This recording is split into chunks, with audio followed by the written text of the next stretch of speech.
Assalamualaikum warahmatullahi wabarakatuh. Kita lanjutkan lagi kajian kita. Kali ini adalah serial Kristologi Qur'ani berjudul Ka'bah, batu yang dibuang oleh tukang-tukang bangunan. Ini adalah siraman rohani yang disampaikan oleh Simon Aliasir dalam rangka siraman rohani untuk Duyufur Rahman Kloter 70 calon jamaah haji di Maktab 39 Mekah Mukarramah pada tanggal 2 Mei 1985. Saudara-saudara para pemirsa Ceweng Kreweng Aji Channel yang berbahagia, Assalamualaikum warahmatullahi wabarakatuh. Bismillahirrahmanirrahim. Allah berfirman dalam surat 10, yaitu surat Yunus ayatnya 94. Bismillahirrahmanirrahim. Tetapi jika engkau ragu-ragu tentang apa yang kami turunkan kepada engkau, tanyakanlah kepada orang-orang yang membaca kitab sebelum engkau. Sesungguhnya kebenaran telah datang kepada engkau dari Tuhan engkau. Maka janganlah engkau menjadi golongan orang yang ragu-ragu. Saudara-saudara para pemirsa yang Kreweng Aji Channel yang berbahagia, masalah ketiga yang terkandung di dalam surat Yunus surat 10 ayatnya 94 ialah tentang kebenaran yang diturunkan Allah Ta'ala kepada Rasulullah Muhammad Sallallahu Alaihi Wasallam.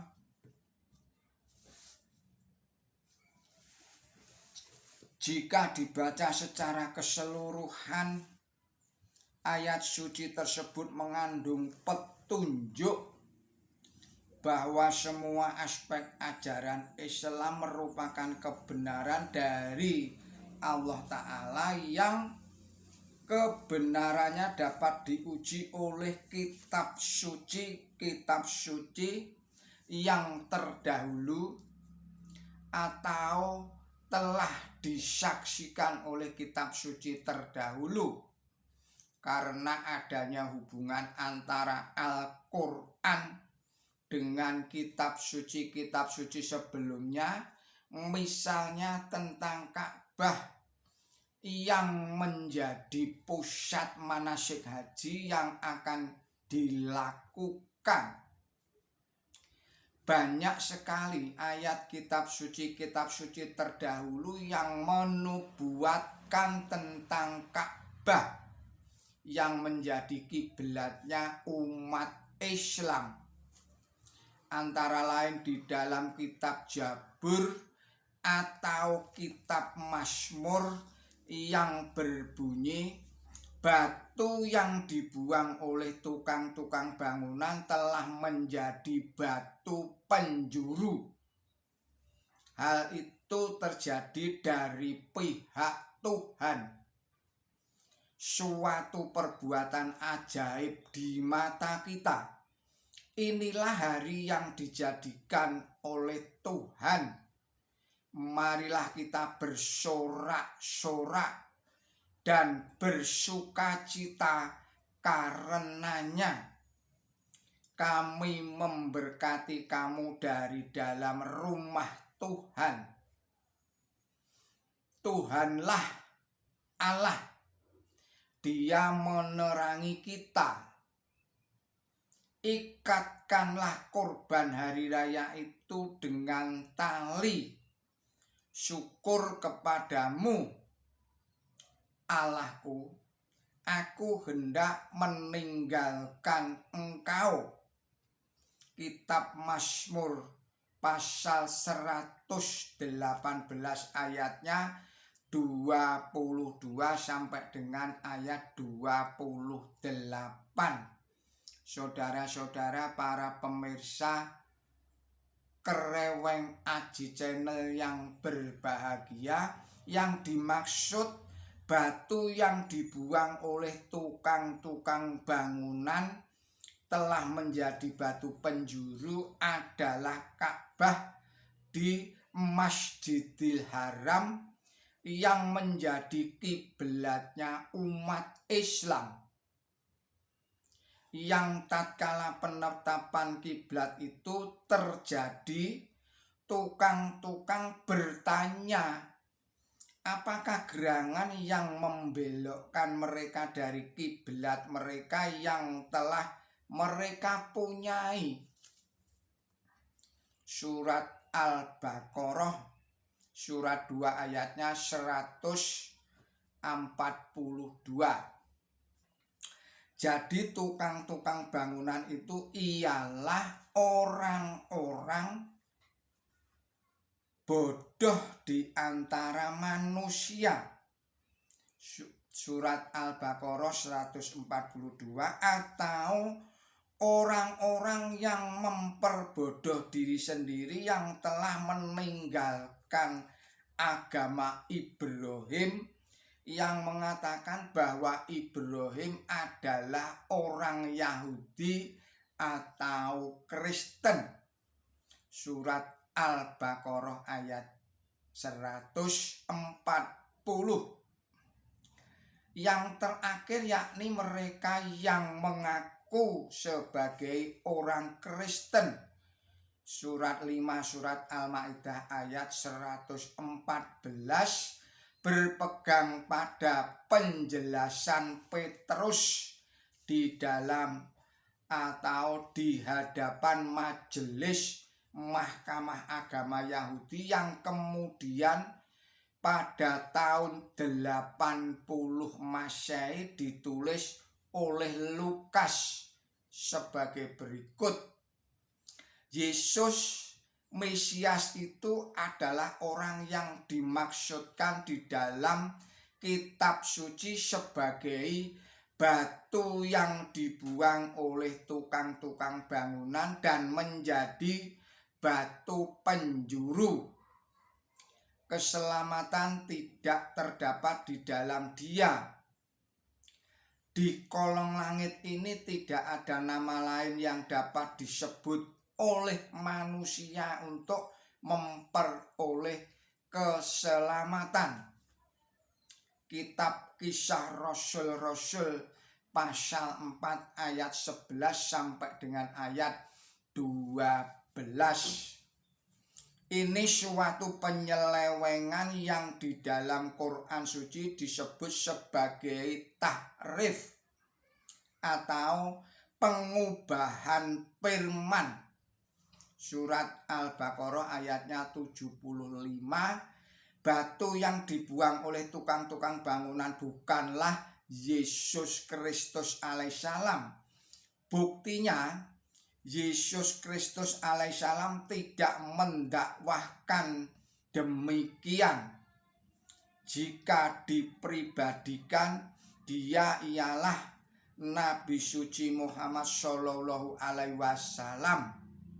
Sebagai bukti, beliaulah satu-satunya orang yang mendakwahkan diri sebagai batu penjuru, sebagaimana dijelaskan di dalam suatu riwayat hadis dari Imam Bukhari dan Imam Muslim yang bunyinya, sesungguhnya perbandinganku dengan para nabi sebelumku itu sebagai seorang yang membuat sebuah rumah yang dibuat indah sekali dan rapi sepi sekali, kecuali sebuah batu yang ditempatkan di penjuru.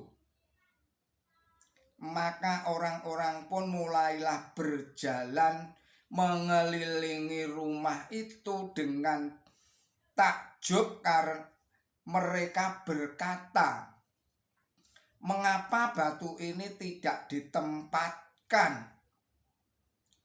Beliau menjawab, "Sayalah batu itu dan sayalah penutup para nabi. Oleh karena itu wajarlah jika setiap saat umat Islam mengumandangkan sholawat, teristimewa jika di dalam Masjid Nabi dan Masjidil Haram yang di dalam Mazmur disebut sebagai rumah Tuhan yang sangat didambakan oleh Daud dan orang-orang benar." Kitab Mazmur pasal 118 ayat 19 sampai dengan ayat 29. Dan juga setiap nama Muhammad Shallallahu Alaihi Wasallam disebut. Jadi pembacaan sholawat terhadap beliau itu merupakan penggenapan nubuat Mazmur yang juga Injil. Jadi Mazmur dan Injil, karena nubuat itu diulang kembali oleh Yesus Kristus alaihissalam, terdapat di dalam kitab Matius pasal 23 ayat 39. Mengapa sholawat harus dibaca? Lebih-lebih di dalam berdoa. Jawabannya jika mengacu pada penjelasan Petrus, karena keselamatan tidak terdapat di dalam seseorang pun kecuali di dalam Dia, sang batu penjuru yang berasal dari batu yang telah dibuang oleh tukang-tukang bangunan. Di kolong langit ini tidak ada nama lain yang dapat disebut oleh manusia untuk memperoleh keselamatan. Kisah Rasul-Rasul pasal 4 ayatnya 11 sampai 12. Saudara-saudara para pemirsa Kereweng Aji Channel yang berbahagia, kita akhirkan dahulu video ini dan kita sambung lagi pada video-video yang berikutnya. Mohon maaf atas segala kesalahan dan kekilapan saya di dalam menyampaikan risalah ini. Billahi taufik wal hidayah. Ihdinas siratal mustaqim. Wassalamualaikum warahmatullahi wabarakatuh.